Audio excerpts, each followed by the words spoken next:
Well, hello there everybody, I'm Sabanai2ik and I'm and welcome back to Chaos Head. So, last episode we took care of the Senna route.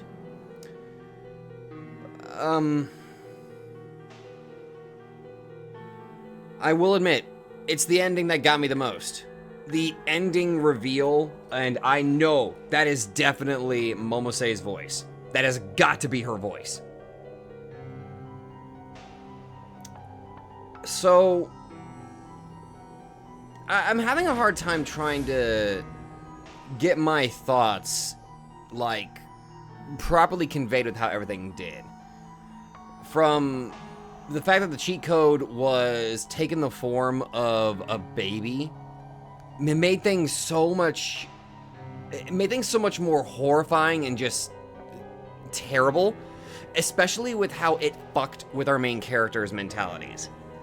Specifically Senna and Takumi. Like, that,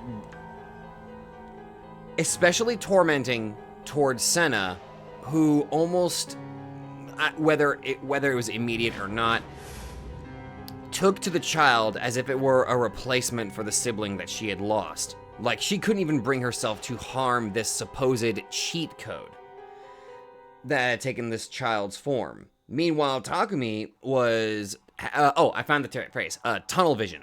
He had tunnel vision the entire time, instead of seeing a baby, he only ever saw that it was a cheat code. And it made things that much harder for me to sit through, because it's one thing to deal with the main character being a scummy fucking degenerate, but it's another thing to deal with when he is so completely detached that he's so focused. He's so focused on this whole thing about getting ultimate power with this cheat code and all of that. Like, he gets his confirmation that, oh yeah, the world is a simulation and all that, and I'm just a player character. That's not a real person. That's not a real baby. Just break it. It's just a cheat code. We'll activate. They won't be invincible. It is so fucking hard to sit through. Like, goddamn.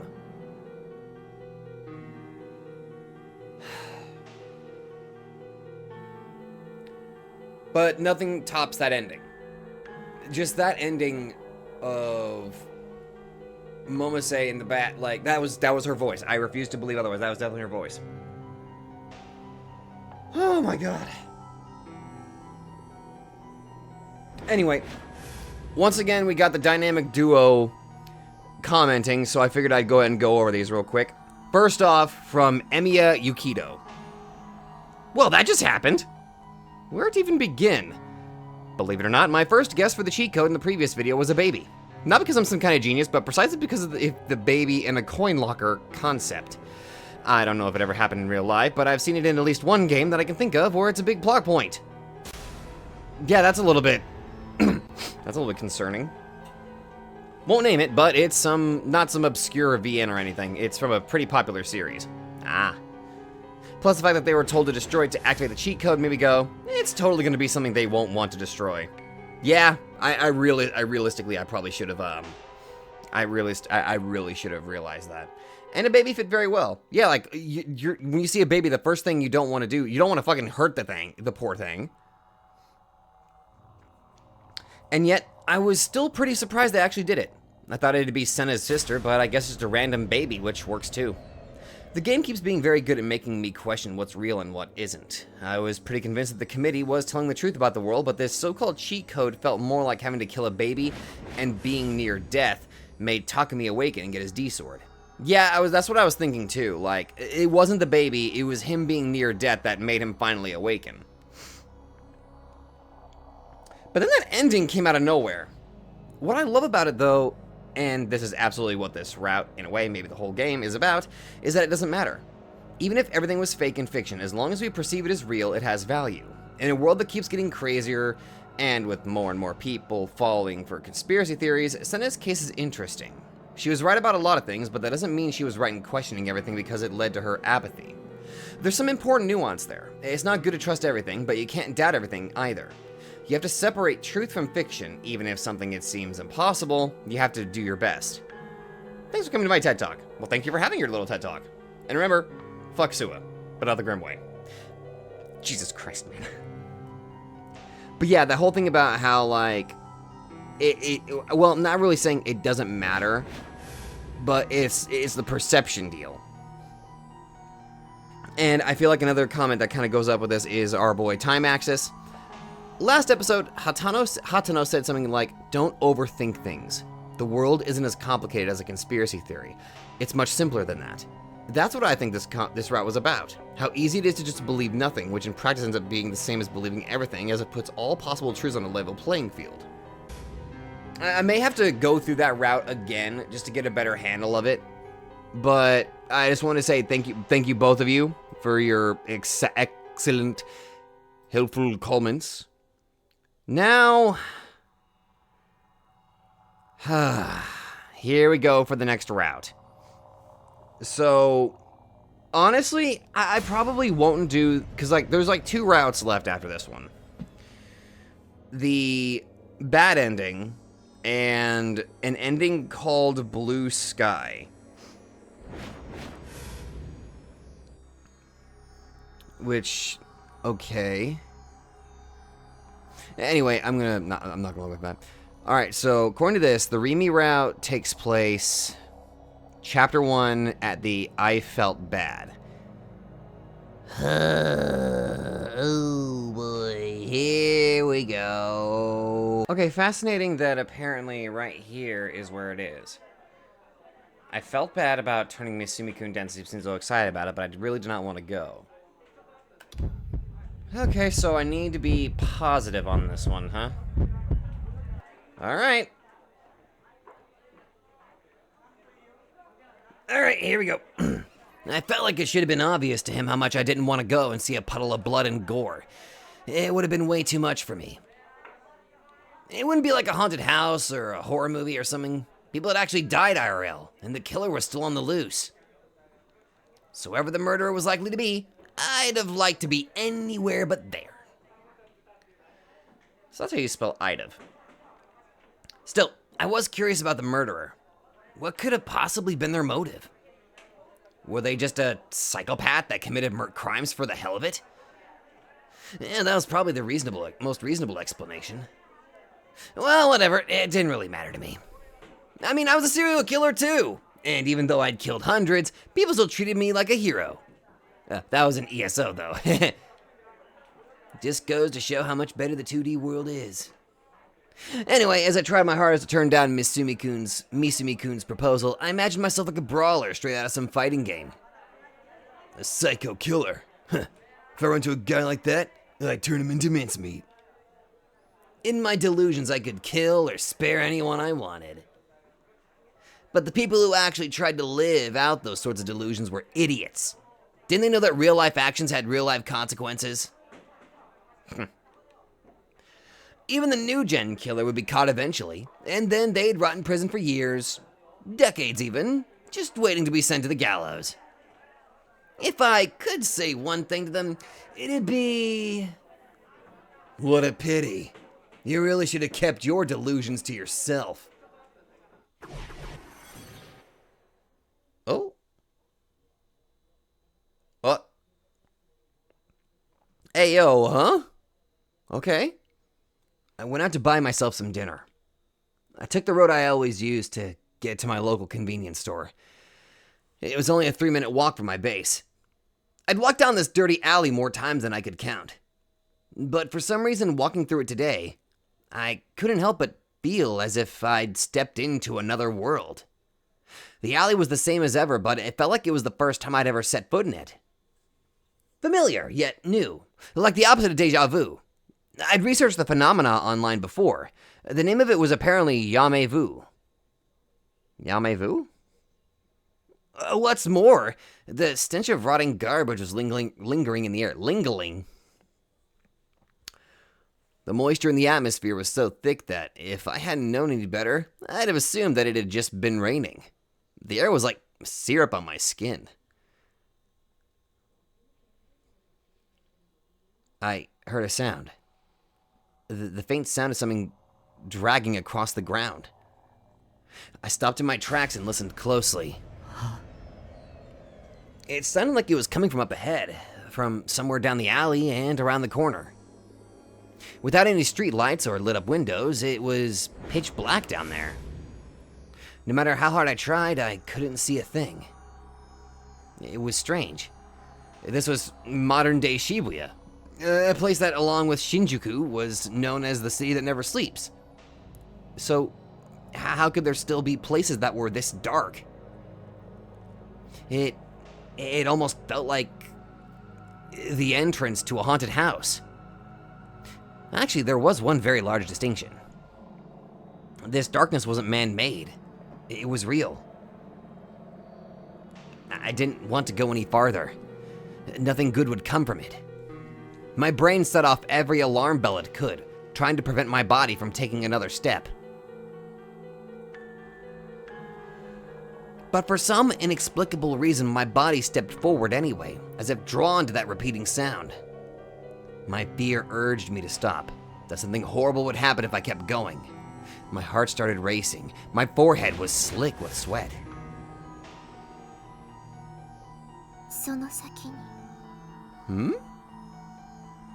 Suddenly, a noise that was beautiful yet somehow discordant at the same time reached my ears.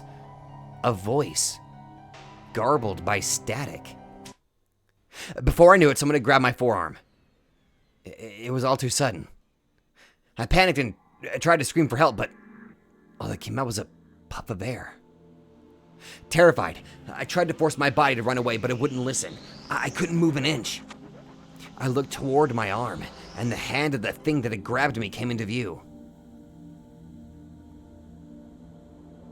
Oh, yay! Delightful!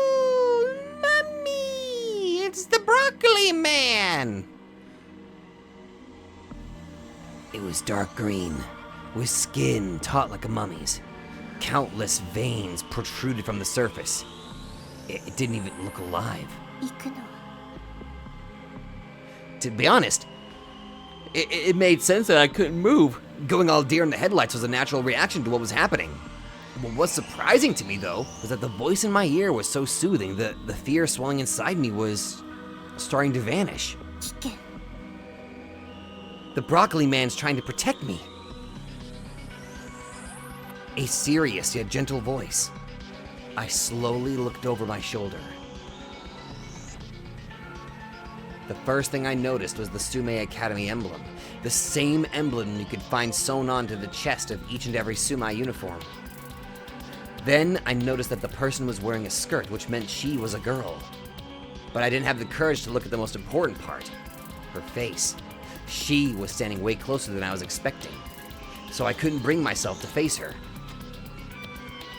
I couldn't put my finger on why, but for some reason something seemed off, so I turned my attention back toward her hand. Oh, hey! The broccoli man left. The hand gripping my arm was delicate and feminine, even though just a moment ago I had seen it as green and grotesque. This girl, who was she? What kind of expression was on her face? What kind of expression was she making at me? What was she doing here? I had no idea why, but for some reason, I felt like I knew her. While staring at the pale hand wrapped around my arm, I tried to envision what she looked like. In my delusion, she... Ooh! Oh my, well this is interesting. So this is where this pops up in the midst of a delusion. Has a ribbon in her hair.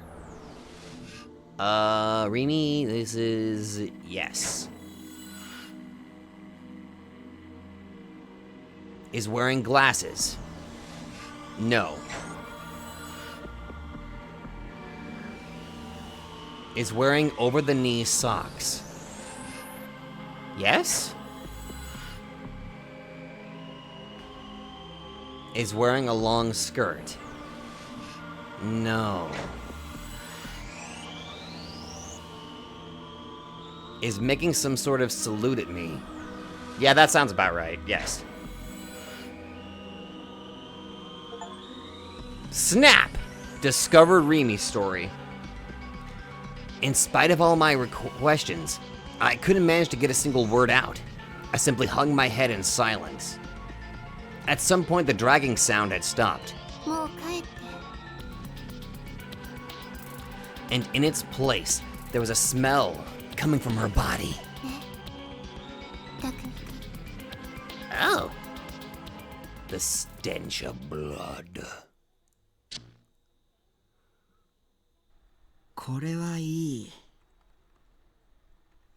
I was sitting behind a computer monitor.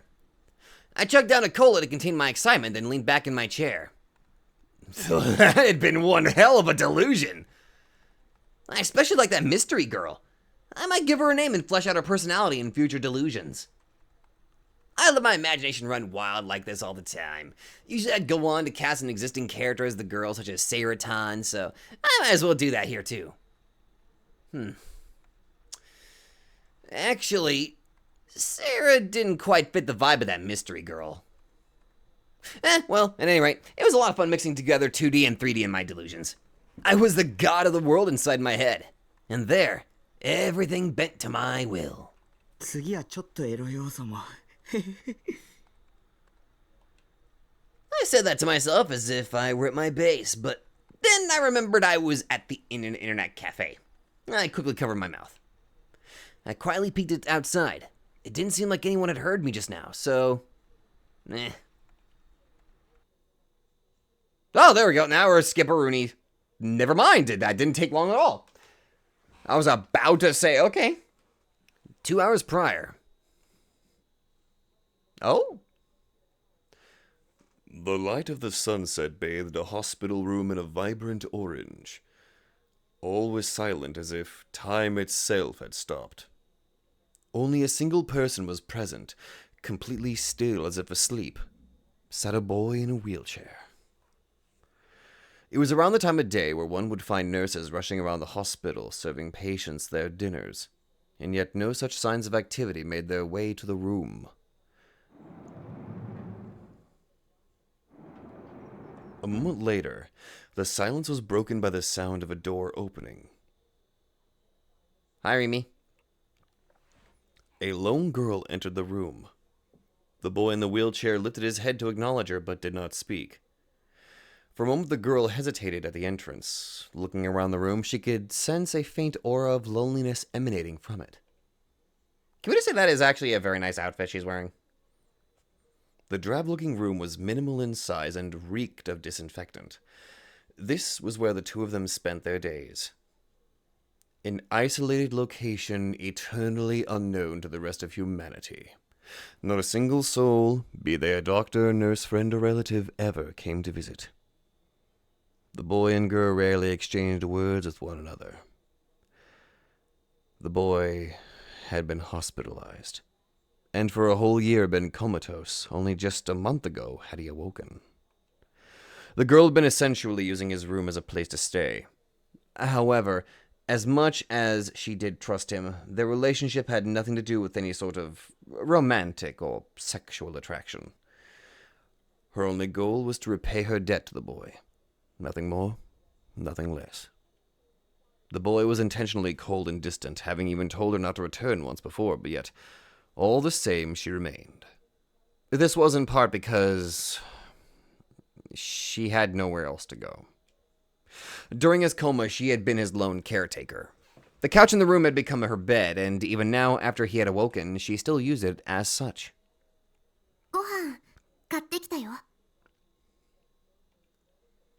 She spoke with warmth and sincerity as she held out a bag of food she had brought from the convenience store. Her words scared away the static atmosphere and breathed new life into the dead world that surrounded them. The girl surrendered herself to such an illusion, but did not mention this to the boy as she had laid several kinds of bread atop the empty bed. いつも思うんだけどさ、こんな食事で体は大丈夫？もともと先は長くないから買ってこさせてごめん。いいの私の分のついでだから気にしないで。I gotta admit, like, the real Takumi, like, goddamn, his life is just horrendously tragic. I mean, the same could also be said for Rimi, too. Like, they both have, like, their own sort of tragedies to them. The torment and torture that Rimi went through, and the actual torture of living that Takumi has to live with the condition that he's got. They were both... One is currently in a prison, while the other is... It's like she escaped her own prison, but now she's seeing things from the outside, and she's now looking at somebody that is now also a prisoner, with different circumstances. She forced herself to smile at the boy. Then, taking an egg sandwich for herself, she moved toward the window. Upon opening the window, the crisp autumn breeze permeated the quiet hospital room. Comfortably greeted by the wind, the girl narrowed her eyes and perched nimbly on the windowsill. The room was located considerably high up.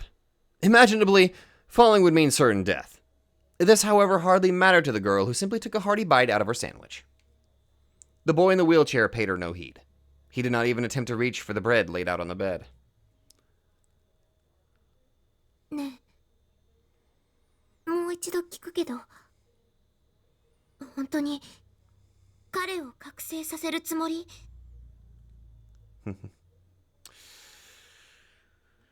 Him. 昨日チャットをしてみてはっきりした。のぞみはすでに彼に目をつけている。ノア2も完成間近だし、急がないと。I bet you that he immediately knows that Grimm is associated with the Nozomi group. どうしてもやるの？そうだよ。でもそれじゃのぞみと変わらない。彼に恐怖を与えて追い詰めて。 That's another thing that makes this story that much more tragic. Like, usually whenever you're given a story where some person awakens to a power, it's usually this moment of, like, triumph and heroism, and it gets you all pumped up and all that stuff. But, like, the few times that it did get me pumped up seeing these characters, like, awaken to their power, there's this underlying... Well, actually, it's not even subtle. There's this level of darkness that's associated with these power-ups and stuff like that. There's actually a good comparison I can make here. Gohan going Super Saiyan 2 for the first time. I know I'm bringing up Dragon Ball Z, but just bear with me on this. It's been years, like, even I was one of those kids that used to believe this, that Gohan going Super Saiyan 2 was like one of the coolest freaking things ever, and as an adult, you kind of look back on it and you see that, no. It is a horrifying situation where a little boy is put into a situation where either he dies or he mentally snaps. That's why I'm making the comparison, because it is similar in a way. These characters have these powers, but they have to go through unbelievable mental anguish and trauma just to awaken, which makes these moments of, like, triumph have, like, this layer of just pain and negativity to it, which really just adds more to why... Just take away the fucking degeneracy of Takumi, and then the story would be goddamn perfect. Sorry, that's always been my biggest complaint about this novel as a whole. 彼しかいないんだ。彼が覚醒すればあなたは死ぬのに。最初から覚悟の上だよ。彼に全ての責任を押し付けようとしている僕には相応の罰だと思う。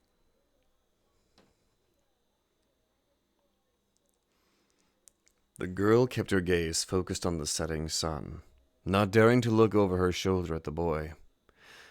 Her countenance laid her emotions bare. She looked as if she might burst into tears at any moment. 彼を消すっていう選択肢はないかな。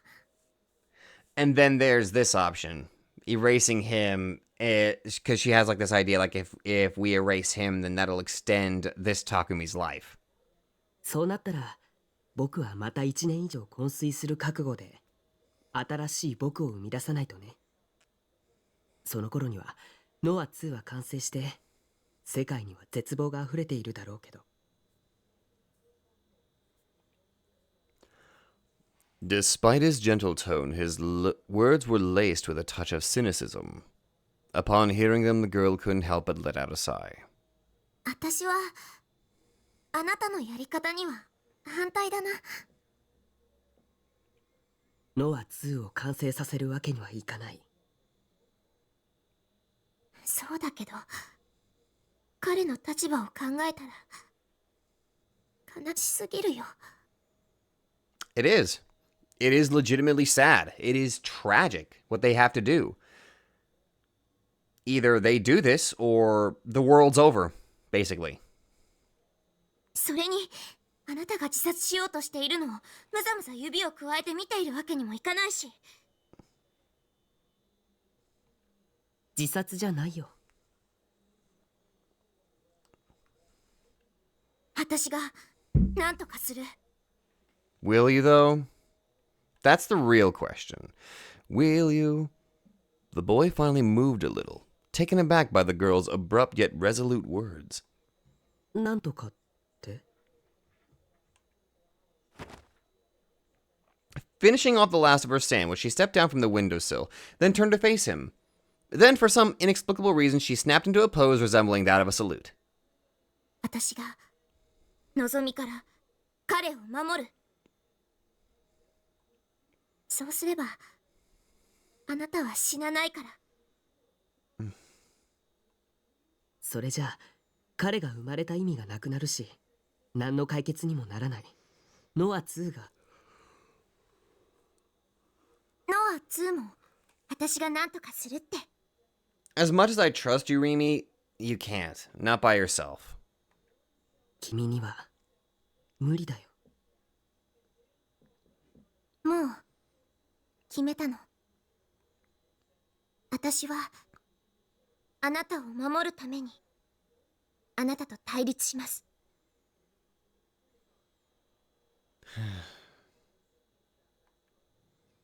She gave him a frail yet tender smile. At the sight of this, the boy lost any and all words he's had. あなたの予言によると、今日新しい事件が起きるんだよね。Another of the new gen. 予言じゃない。事実だよ。彼らの妄想を見たからね。Oh, great. Right, he's seen it. Because for some reason, these two just have this ability. Not Rimi, but the two Takumis just have this ability where they can see through other people's delusions. だったら、彼をその事件に近づけさせないようにしなくちゃ。私、ちょっと行ってくるね。You know, before we go any further, something tells me that this route's gonna be a bit more on the tragic side. Because she's doing everything she can to protect him, he's not gonna be able to stand up on his own 2 feet, and when the situation calls for it, he's gonna be lacking. That's what I'm getting out of this. She approached the door. 君が邪魔をしても、僕は予定通り彼を目覚めさせるよ。As she opened the door, hearing the boy's words directed at her back, she paused for one final time. No signs of life came from the hallway. Not a single human being was in sight, and not a single sound reached the room. ねえ、私たちって何なんだろう。誰にも存在を知られずにここにもう1年以上いる。ここにいると自分っていう存在は幻なんじゃないかって思えてきちゃうの。Don't go start thinking that, because then it'll come true. You'll blink yourself out of existence. ジメジメ気分になるのはやっぱり病院だからかな。To be fair, you've been here for a whole year, so yeah. リミ、君は関わるべきじゃない。 Despite the boys pleading, the girl did not look back. パンちゃんと食べるんだよ。 After murmuring those last few words, the girl left the hospital room. Bye, Takumi. Skip. Yay! Hi, bloody Rimi. Whoa, hold up. She too had heard that sound. Before, there had been a strange whirring sound like something tearing its way through the air.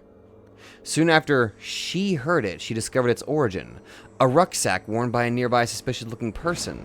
When she attempted to pursue them, however, they escaped. That was when she heard another sound echoing in the distance, the shrill sound of stakes being nailed into a wall, and though faint, the whirring sound from before could still be heard as well. That's grim. Hazuki. The two sounds resonating in grating harmony created the illusion that her ears may start bleeding at any moment. 手遅れだった。 Lightly biting her lip, she sprinted toward the source of the sound, and there her eyes landed upon a corpse affixed to a wall by several cross-shaped stakes. Startled, she surveyed her surroundings. Though she loathed to admit it, the status of the victim did not matter to her in the slightest. If granted the opportunity, she would naturally have preferred to save him, but it was much too late. And now there were the more important matters at hand. She couldn't let Nishijo Takumi see this place. She couldn't let him be consumed by fear. Where could he be? With that on her mind, she returned her gaze to the corpse. And there's the blood. She was at a loss for words. She had only looked away for a second, yet in that short time, countless stakes had gruesomely mutated the corpse. Just a moment ago, there had only been a few stakes on the wall, just enough to suspend the corpse in midair. There hadn't even been any external injuries, let alone blood. But now a grisly spectacle lay before her eyes. The sight of it left her reeling in horror, frantically fighting to endure her nausea. Her vision distorted as uncertainty seized her heart. 妄想が現実を侵食してる。 In that moment, the girl came to notice that the changes did not end there. Her clothes were different. She was wearing a uniform unfamiliar to her, from a school she didn't recognize. In addition, her body was stained with crimson, and in her hand was a stake. 嘘。これって妄想がシンクロを。 A delusion synchro. Because there's somebody behind you, I bet. Someone's delusion had edited the scene around her. The gruesome corpse, her clothes, this rich scarlet blood. Was any of it real? 違う。 It couldn't possibly be real. There was no stench of blood. She couldn't feel the icy chill of the metal stake in her hand. She put her hand to her bloody cheek, and it came away dry. She carefully reached for one of the stakes planted in the body, but when she tried to grab it, her hand grasped nothing but air. Everything was a delusion. A far, far too vivid delusion. But at any moment, the delusion could become reality. It had already taken form. Once real booted, it would merge with reality. What was she to do? The girl was overtaken by doubt. A delusional space like this, oozing negativity, was well beyond anything she was used to dealing with. Such a powerful deluder may have already taken Nishijo Takumi's life. She might suddenly find Takumi pinned to the wall in this man's place. At this point, it would not even surprise her. Driven by anxiety, she let out a soft cry, and right at that moment... あの時の将軍のリンク写真 The terrified scream of a boy resounded from behind her.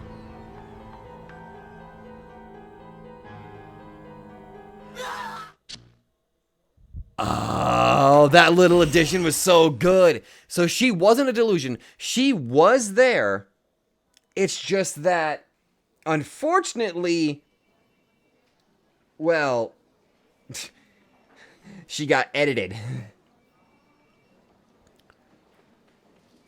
Oh. Seeing more shit like this through her perspective is already becoming that much better now. I love it. The vast majority of the nurses in the Yoyogi's General Hospital were out making their rounds. Only one could still be found sitting alone at the nurse's station. She stared at a laptop with a deadpan expression on her face. Despite not being on break, she was in the middle of a phone call. It did not seem to matter to her in the slightest that she was violating her work's policy on cell phone usage. Reflected in her blank eyes was a certain chat log, shining brightly on the computer screen before her.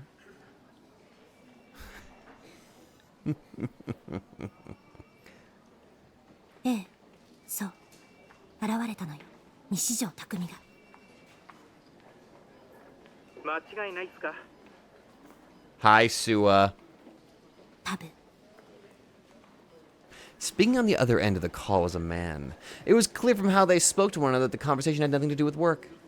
名前はハンドルネームを使っているけれど、あの公式のことを知っていたもの。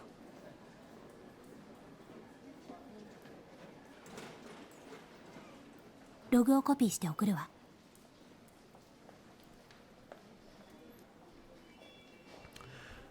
Okay, so we're looking... Okay, so this is a delusion vision right now. So this is either through Takumi's perspective or this is from Taku's perspective. Specifically, Takumi... Well, actually, fuck, you know what I mean.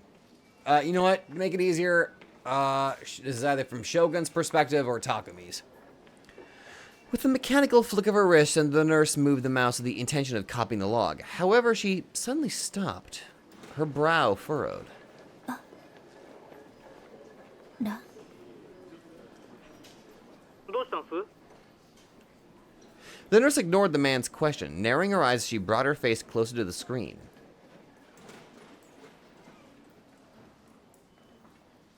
The screen still displayed the chat logs. However, something seemed different from a few seconds prior. Oh, the formula's gone.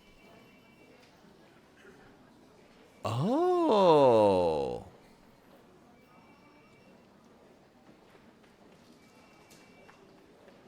Oh. Something had changed. An impossibility, considering they were logs, not real-time conversations. And yet, even though everything had felt perfectly normal a moment ago, something felt incredibly out of place now. Yeah, now the conversation makes no sense. ログの書き込み時間が変わってる。 Yeah. That was like another thing that I noticed. Like the time, like there's a bit of a time dilation here, but also the conversation doesn't seem right. どういうことだ？ The man understood how absurd her claim was, and the voice on the other end of the call became much lower. ついさっきまでは不自然なところなんてなかったのに、これ一体どうなって。落ち着け。相手は化け物級のギガロマニアックスだ。 He's watching you. 細工されたのかしら。 自分の実在を知られたくないためだろう。 Smart. 書き込み時間が変化したことで自作自演のように見えてくるわ。そう見えるなら、それが狙いってことだ。現実を妄想にした。気をつけろ、シノ。見られているぞ。 Yeah, that's definitely Sua's mask dropping. Suddenly, a sense of uneasiness crept up the back of Shino's neck. Covering her nape with her hand, she turned to face the source of the gaze, but there was nobody there. Not a single soul could be found within the nurse's station. 信仰の救いあれ。 Shino murmured those words of prayer to herself, hoping they would sweep the fear away.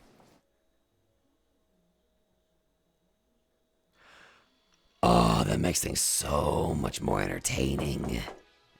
Exceptionally so. You know, I kind of forgot that apparently we also got our information about Senna's D-blade. D-sword, sorry. Gladiolus. Oh. Of course it's given that name. You would think that freaking Ayase's would be given that name, but I guess Senna is the inheritor of the blade of Gladiol, I guess. This bifurcated blade represents Senna's own fragile spirit. Despite its intimidating aggressive design, the sword is actually quite fragile in structure due to it being split into two sections. Of course, the normal laws of physics do not apply to D-swords, so in reality, it is not fragile at all. Because of course not! Is it weird I kind of gotten to this point where I just I'll put on like freaking Steve reviews in the background while I'm skipping through all of this, so that way I'm not just sitting in complete silence for like the next 5 minutes. Oh well. Sakihata Rimi remained expressionless as she moved forward. She was walking down one of Sume Academy's main hallways, this one lined with classrooms for second-year students. She was not accustomed to wearing a uniform, as this was her first time setting foot in this place. She paid no mind to all the other students in her vicinity. Oh, wait a minute. Is this how she's going to, like, fuck with people's memories of like, oh yeah, I've always been here? However, her apparent composure was a mere facade, one intended to desperately conceal a boiling pot of unease within her. Her somewhat awkward march through the halls betrayed this, but as she proceeded toward her destination, she kept her head held high all the same. Soon enough, she reached room 2C. ここか。 She already knew the answer. It was Nishijo Takumi's class. She placed her hand on the closed door. Only then did she realize that her fingers were trembling. On a normal day, I would have wanted to come here. Such a desire crossed her mind for a moment, but she stopped her delusions from progressing any further. After taking a small breath, she vigorously slid the door open. みんな、おはよ Her stoic expression faded as if it had never existed to begin with. The classroom before her was remarkably cheerful, overflowing with energy. She lifted her right hand to her forehead, snapping into the pose of a salute. Rimi's greeting resounded throughout the classroom. And the classroom fell silent as death itself. Class had not started yet, so the room was about half full, but everyone that was there was looking her way, visibly puzzled. And for good reason. Nobody in this class, no, nobody in this school knew who she was. And for that very reason, Rimi had to first make sure to draw everyone's attention. She drew her D-sword, and yet not a soul reacted. The sword with blades arranged like inflexible feathers was still a delusion. It was visible to no one. For her purposes, however, that was enough. Go forth, my delusion. She fired her thoughts at the eyes of those gazing at her.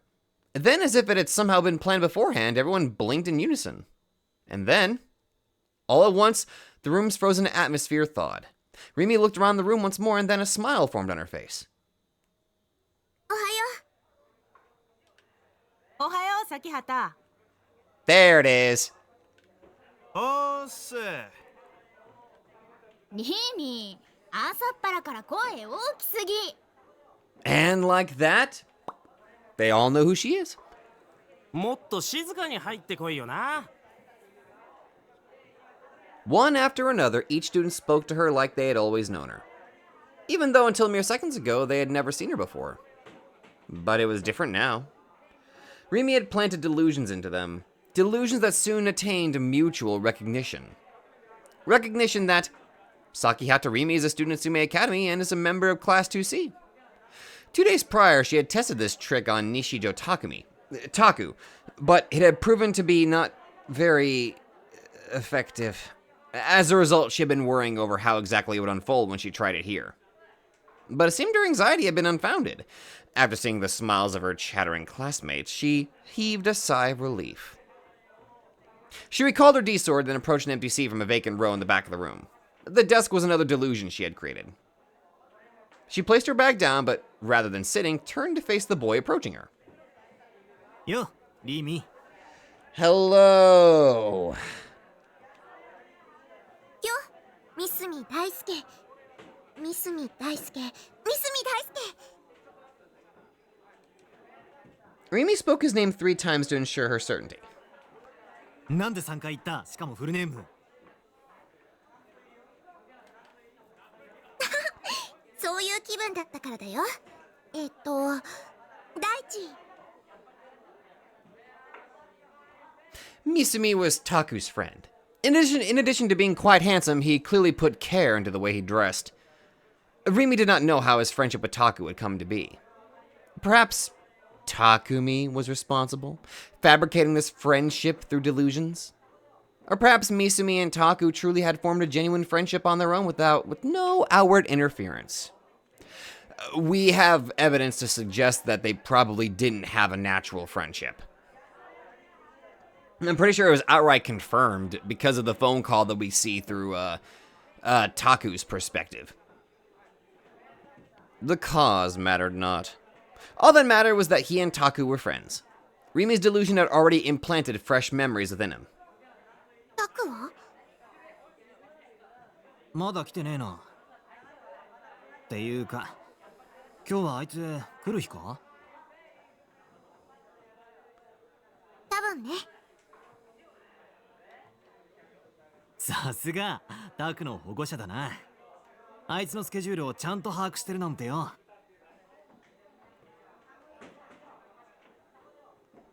Rimi wore a strained smile. It was a smile formed from feelings of guilt. Everyone's memories had been altered with delusions. This would remain Rimi's secret, with nobody else suspecting a thing. Those around her would act friendly with her. However, nothing could change the fact that these relationships had been crafted from falsehoods. She had thought that she had become completely accustomed to loneliness by now, but by placing herself in this classroom, she was subjecting herself to desolation stronger than ever before.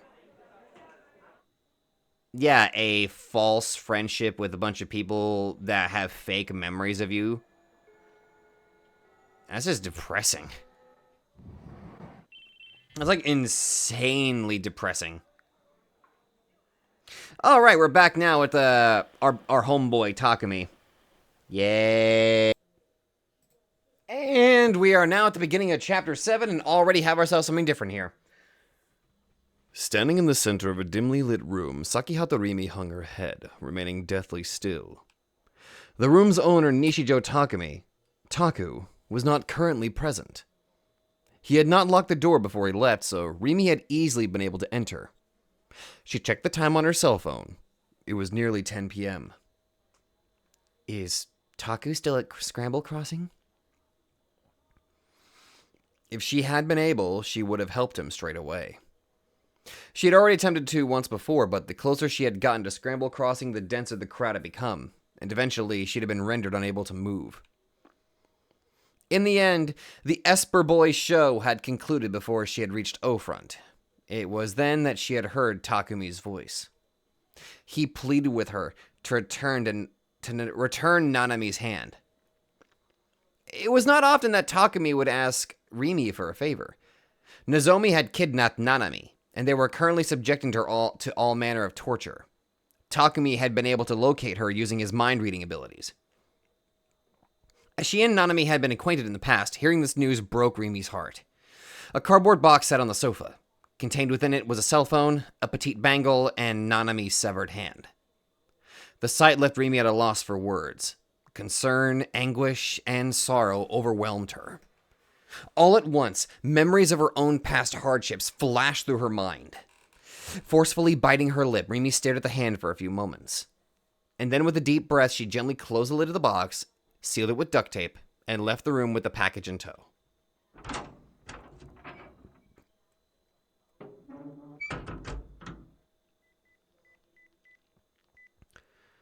Rimi took out her cell phone and connected to the One Seg television broadcasting service. The events at Scramble Crossing had been on the news earlier, so she tuned into it, hoping to confirm something. But when the channel came on, it was in the midst of a commercial break, which must have meant that they were not broadcasting live anymore. In other words, Taku must not have been at Scramble Crossing anymore. Knowing this, Rimi reluctantly returned to the hospital room she shared with Takumi.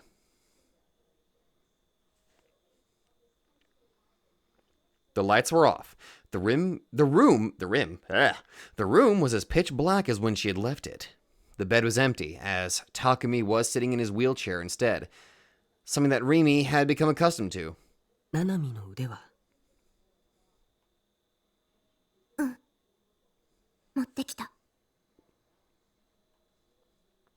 Rimi opened the box and presented it to Takumi. ありがとう。直せるかな？直せるよね。 I have heard that if I guess if you keep the stuff on ice, you can reattach limbs within a certain amount of time. However, it's a very strict time limit, I believe. わからない。でもこの病院なら冷凍保存しておける設備がある。 Well, cryopreservation is an option. Of course, freezing it would be better than nothing, but there was no guarantee that it could ever be returned to her. That was what his eyes conveyed to her. 大丈夫。きっと治るよ。 Rimi boldly declared this with a positive flair. きっと治るって信じる。もっともその前にナナミちゃんを助け出さなきゃいけないけど。ナナミは殺されることはないと思う。焦って動くことはないよ。冷静なんだね。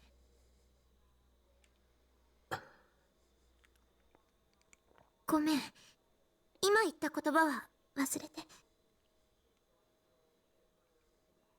それよりタクは今どこにいるかわかる？この病院に搬送されてきたよ。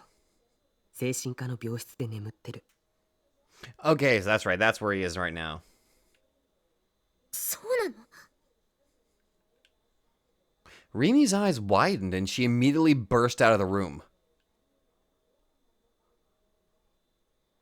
Visiting hours had long since ended, forcing Rimi to conceal the sound of her footsteps as she traversed the dim hallways. She knew that both Nozomi and the Cosmic Church of the Divine Light were among the hospital staff, and she could not afford to attract any unwanted attention. Following along an arduous trek, she arrived at the room that Takumi had informed her of. Upon inspecting her surroundings to ensure she would not be seen, she slowly opened the door. The room was pure white, the entirety providing not even the slightest hint of warmth. Rimi silently approached the bed in the center of the room. Taku lay there, sleeping deeply. His forehead beaded with sweat, his eyebrows were furrowed, and a moan would occasionally escape his lips.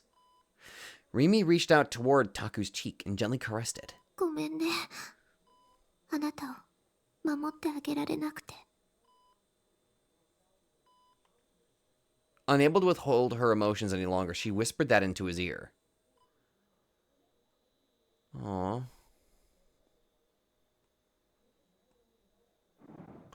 And now we're back with Taku's perspective. I gotta admit, I am actually thoroughly enjoying going through the switching perspectives. It feels like, yes, it is the same story playing out, but this time we're finally seeing, like, little bits of what Rimi was up to during this. Like, at the moment, we haven't reached the point where, Taku has, like, there's only one person I can rely on. Okay. And it stopped here, apparently? He went to go right past me, but just before he did, he put his hand on my shoulder. 俺もうついていけねえや。あとは任せた。 Okay, so I'm kind of wondering what's... Because, I believe... Yeah, this is basically the moment that, No, that's not the moment that Rimi and Ayase have their little spat, but... Okay. With a sigh of exasperation, he left the hospital room. Leaving me alone like this wasn't fair. Ayase hadn't even shown a hint of interest in Miss Sumikun leaving. It was almost like she was pretending he had never even been there in the first place. She was always like this, always so detached with everything. It felt like I was looking at someone fundamentally different from normal people. 君が生み出したんでしょ。あの時の花壇。それで悟ったの。君はすでに目覚めている。 Not completely. 僕はギガロマニアックスじゃないよ。 Yes, you are. ギガロ？何？ギガロマニアックスでしょ。青いセナから聞いた。青いセナ。そう、彼女。一度だけ会ったことがあるわ。グラジオールの黒騎士よ、彼女。 Yeah, because her literal sword is called Gladiolus. Black Knights of Gladiol and Gigolomaniacs. Did they mean the same thing? とにかく僕は違うんだ。リソードだって結局手に入れられなかった。神罰を乗り越えて、そうすれば剣は召喚される。神罰？苦しみ、心的負荷の爆発。 You gotta break, son. You gotta break. Then once you are broketed, you get the weapon. You gotta be super broketed, especially up in the membrane. 心の扉の向こう側。あるいは精神的拷問。言い方はいろいろ。僕、これまでにもたくさん苦しんできたよ。Yeah, about that. You're probably going to go through even more. Although the real question is whether he is actually going to go through enough in this route to awaken his D sword. That's the real question. Even now, I was still suffering. I was the laughingstock of Japan. The police thought I was a murderer. Shogun and Yuo were terrorizing me left and right.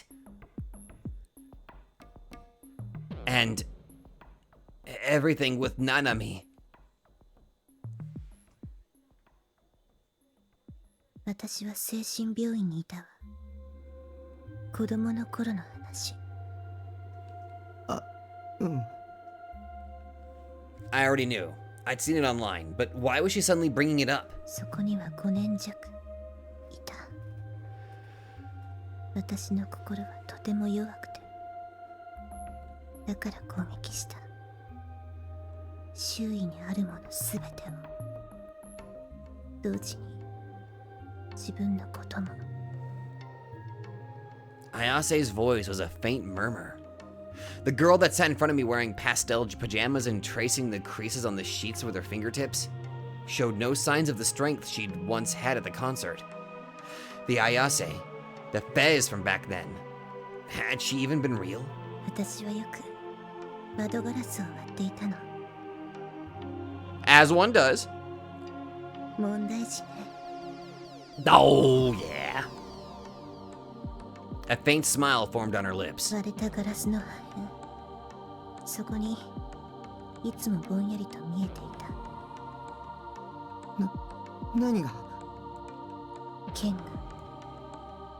でも何年もそれが何なのかわからなかった。ようやくそれがディソードだと知ったのは施設に入って4年ほど経った頃。 So you were in the you were in that place for 5 years. And it was only by after the 4th year that you finally awakened. それまで私は好き放題やっていたけど。 Okay then. ある日、施設の職員が一斉に入れ替わって。 Ooh, that would fuck with me if all of a sudden I walked into work and every single person I knew was completely just replaced.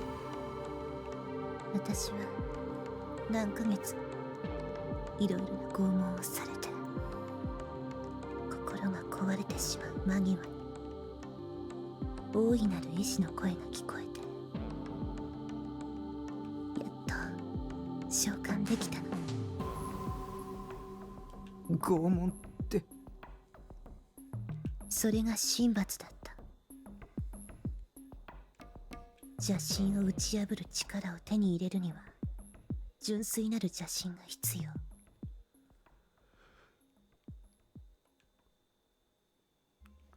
So basically, she was telling me I needed to suffer more, otherwise I wouldn't ever get a sword.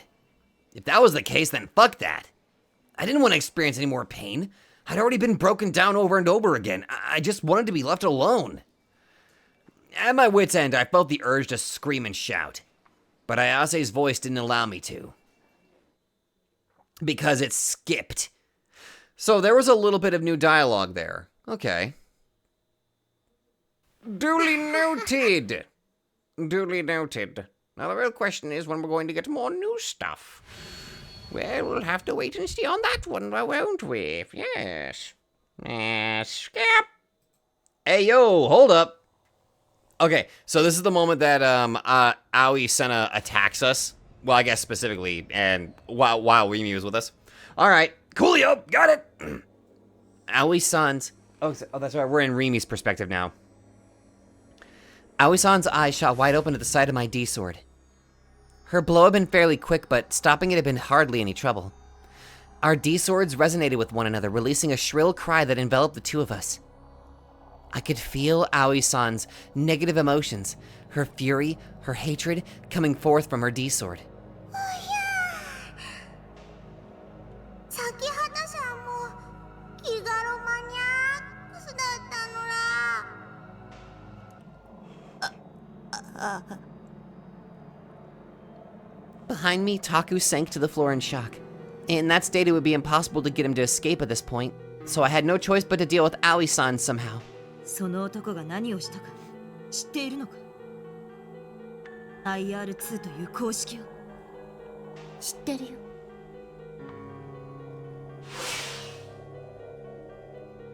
I cut Aoi-san short. I didn't want Taku to even hear its name. それならタクを覚醒させればもっと大変なことになる。その前に殺す。あなたには無理だよ。Aoi-san was incredibly aggressive, but she fundamentally misunderstood how a D-sword should have been used. Her attacks are far too straightforward, far too impulsive. Treating her sword as just a simple sword would translate only to a little kid swinging around a tree branch. There was a distinct difference between someone who had been properly instructed on how to wield it and an ordinary high school girl. Dealing with her would be child's play. 西条は死ぬべき男だ。この世に最悪を振りまいたんだから。 Aoi-san had been consumed by hatred. Her negative delusions were clearly visible to me. Pouring out from within her, they transformed into a hulking black miasma and forcefully pierced into my dead spots. Aoi-san couldn't have been doing it consciously. However, they wouldn't normally be visible to just anyone she faced. This was a characteristic unique to Gigolomaniacs. When facing another human, it was possible to make that surge of emotions visible, and with that you could lay all of their emotions bare. I focused my attention on the images that were forcefully being projected into and eroding my mind. The emotions that fueled Aoi-san's hatred, her memories.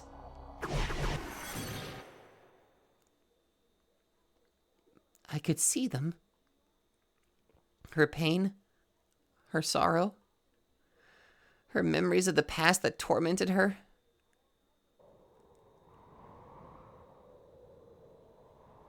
And using those memories, I glared at Aoi-san and formed a delusion.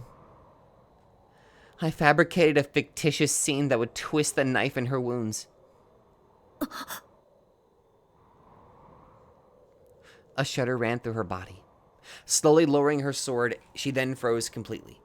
Her expression showed she was clearly shaken.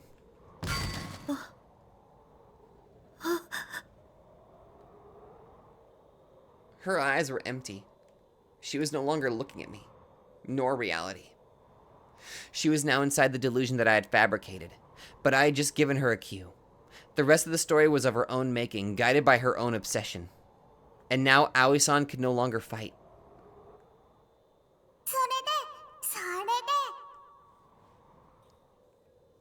I jumped. I could feel a voice reverberating within my mind. セナさんの心をぐちゃぐちゃにした先畑さんはその後どうするの？殺しちゃうのかな？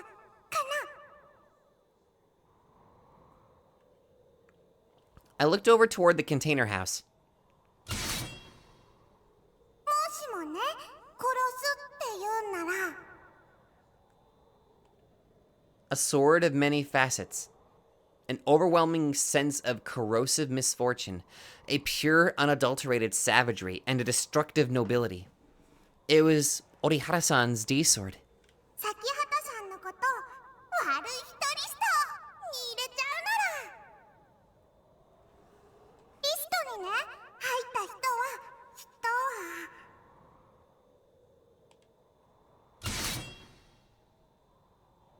Oh, that damn frickin' face! Upon lifting her D-sword high up in the air, Orihara-san smiled cheerfully at me. コズピーが皆殺しにするの私は殺せ All of a sudden, Taku raised his voice to a shriek. セナもコズピーも敵なんだ敵だったんだだからリミ殺しちゃえよ僕は死にたくないタクちょっと黙ってはーいリスト入り Orihara-san twisted her lips into a smile. 二人とも殺しちゃうか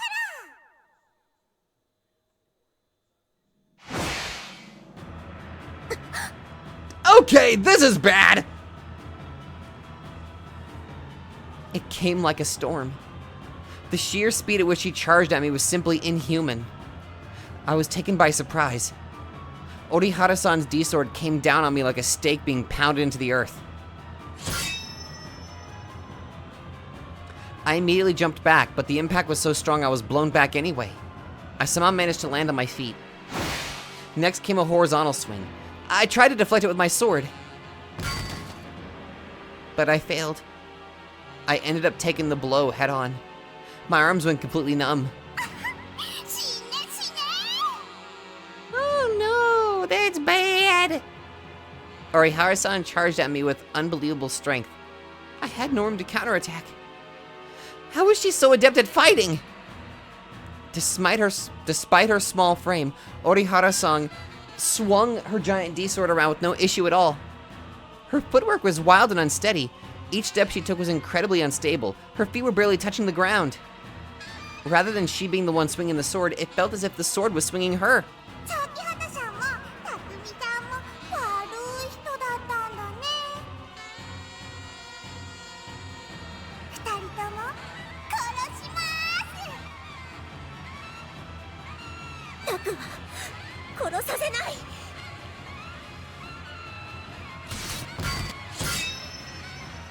As I desperately deflected Orihara-san's blows, just as I had done before with Senna, I focused on the negative emotions pouring out from within her.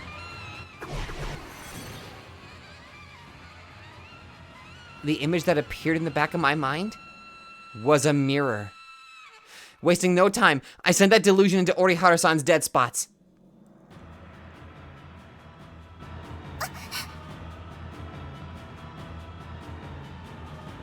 Orihara-san's movements came to a sudden halt. Tears began to pour from her eyes. I let out a sigh of relief. I had to get Taku out of here while I still could. That was when I noticed. I couldn't see Aoi-san anywhere. I looked all around the rooftop and saw her standing at the very edge of it. I frantically took off running, but before I could reach her, her body slowly drifted forward, and then she disappeared over the edge.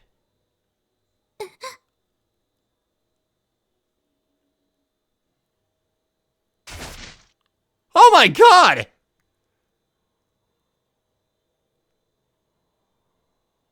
Holy shit! The sound of something crashing into the ground. The sound of something smashing against the earth. I heard it faintly in the distance. Had she died? Had Aoi-san died? Because of that delusion I'd showed her? No, I didn't mean to.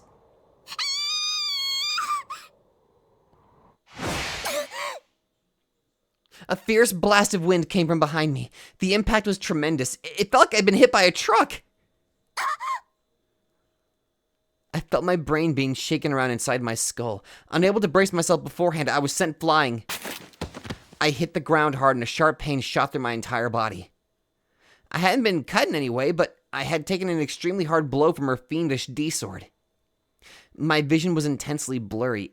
I tried to get up, but I couldn't feel my legs. I couldn't tell who I was anymore. I might have suffered a light concussion. Yeah, don't fall asleep if you suffer a concussion. I tried desperately to look up.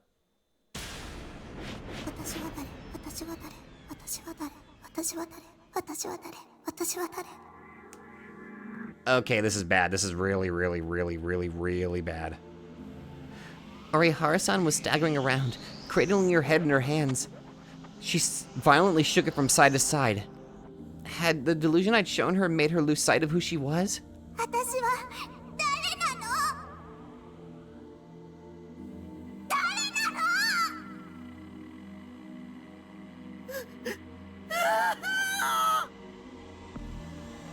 She was moving toward Taku. She was going to kill him. Why didn't you run away? Why are you still here? I had to help him. I closed my fists, but my D-sword wasn't in my hand. I'd accidentally let go of it when I'd been hit by the blast earlier. It was lying on the ground a short distance away from me.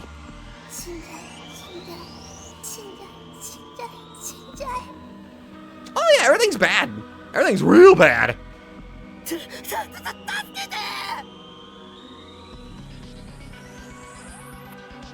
Taku was crying out for my help. I have to save him. I won't let anyone kill him. But I'm too far away. I won't make it. Orihara-san had already raised her D-sword. Taku would die in an instant. He had sunk to his knees and could no longer move.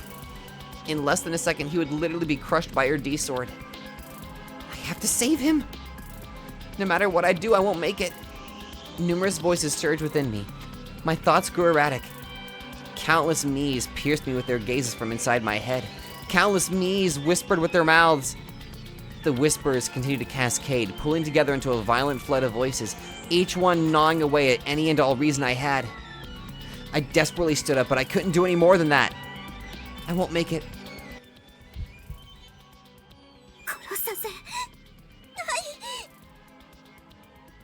I gritted my teeth.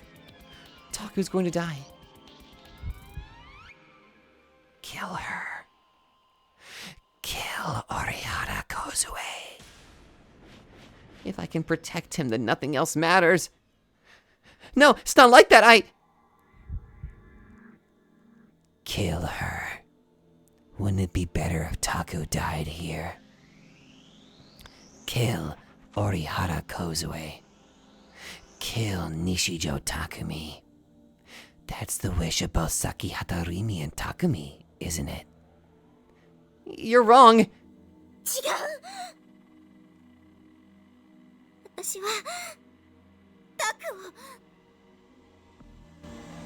Before I knew it, the D-sword was in my hands. It was supposed to be on the ground, yet I was holding it.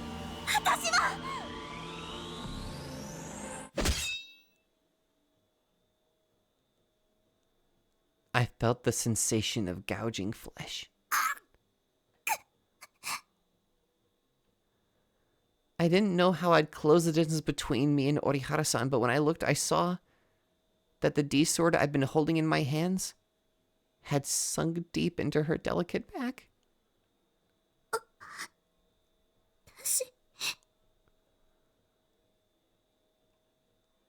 I was resisting against a will of some kind. I had no intention of killing her. Or was this really my own will? My true nature? Orihara-san looked back at me with an empty expression on her face.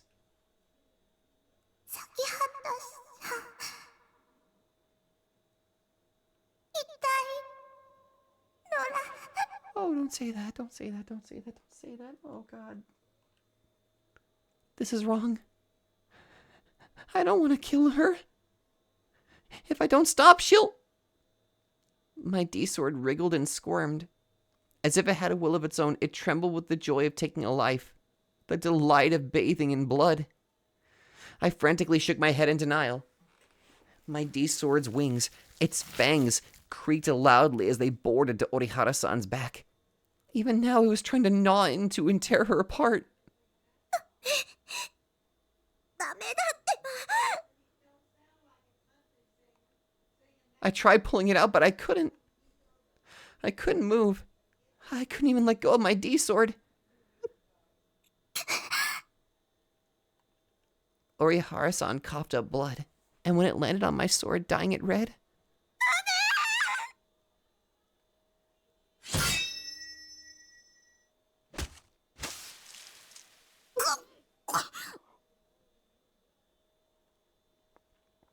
as if it was a pair of wings spreading, it twisted itself deep into Orihara-san's body and tore her apart. Blood burst into the air, and the petite girl who had been alive just a second ago transformed into nothing but mere lumps of flesh. Crimson illusionary feathers poured down around me. 違う。私はこんなの望んでない。 Seeking desperately for someone to save me, I looked around. Taku was staring at me as if he'd seen a monster. 私は殺すつもりなんてなかった。殺すつもりなんてなかったのに。 But I killed them anyway.